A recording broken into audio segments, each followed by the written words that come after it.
Hello, today we are looking at a 1931 Auburn boat tail speedster that I am working on.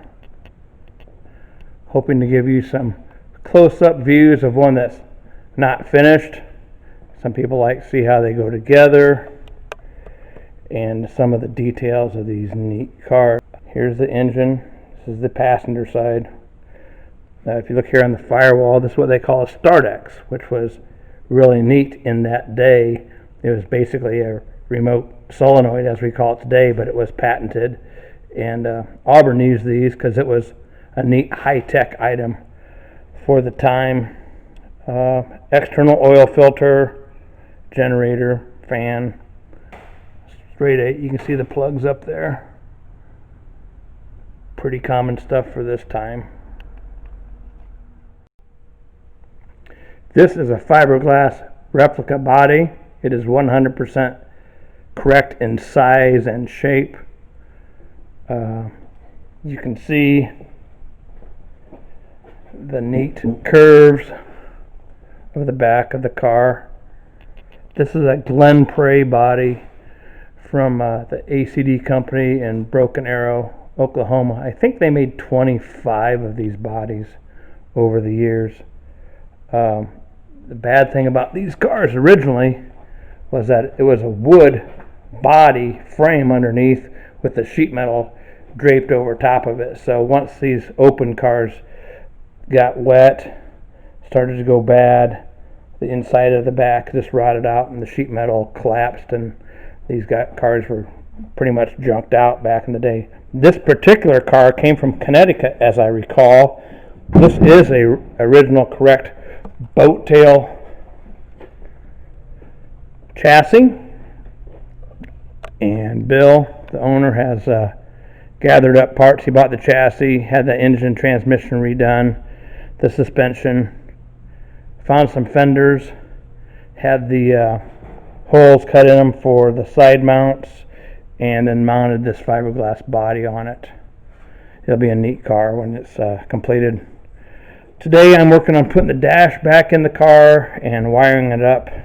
I just thought it might be some neat for you folks to see how one of these cars looks. There's plenty of room underneath in the boat tail area for a spare tire, but almost all of these cars, I think every one of them came with the side mounts. It would be kind of a pain to dig a spare tire out of there, but that is what it is. It's a reproduction bronze casting for the iconic windshield frame. Needs a little bit of work. You can see the little cowl vent. They work on this car. And for those that are into body work, etc., you can see some of the neat lines on these cars coming down from where the radiator cap goes, and you can just follow it down along through here. It blends in. Really neat looking car. The side louvers are neat. Wire wheels, of course. These are the knockoffs that everyone seems to like. Actually, everyone seems to like to knock the shit out of them. There's a special wrench for these. Apparently, as soon as you got one of these cars, you lost the wrench and then proceeded to beat the crap out of these with a hammer to get them off. But anyways, they're reproductions, and we can get some nicer ones, but trying to get the car together and driving for now. Shot of the headlight. I have the other one off. It's getting the reflector resilvered in it. Has this neat little, divider, cat's eye thing in it. And there's a lot of jewelry that goes up here on this front splash pan that's all missing right now as we speak. But again, a neat car. Hope you enjoy it. I'm going to zoom in on this Startix for a minute. It's basically a solenoid. When they created or invented this, they thought they had something really, really high tech. And on the Auburn, it has one post. The one on this side here goes to your ignition switch. This side here goes to the generator.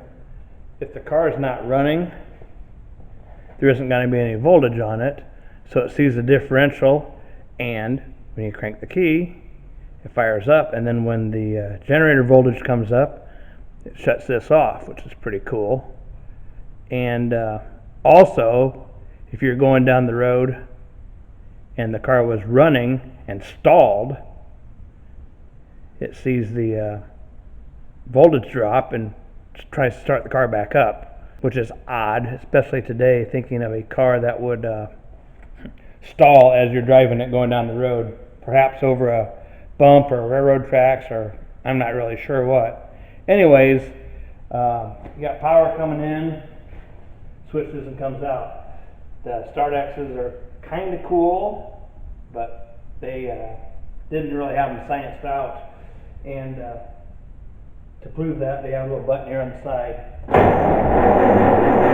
and you can pump that to override it and get it to work. I've had this wired up going through the generator. I don't think this unit's any good, but unfortunately I'll have to take it off and bench test it and screw around with it later.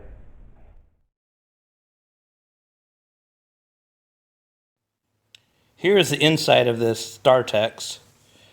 This connection here is from your ignition switch. This is for the generator here. The one brass post come in on the opposite side, you can't see now. The copper comes through and then out to your starter. So when you hit the override, you just bridge that gap on there. When it turns on, this coil pulls in your solenoid. This is the counter coil with the generator and so forth. And if you look, there's a tiny little pawl down here and a latch. And there's an adjustment right here on the levering of that. That's how you adjust the voltage differential and how strong that coil is to restrike it when you want the thing to start again when the engine stalls as you're driving it down the road. I had this hooked up to my battery charger. You can see how this works. You see the one post connected there and then here.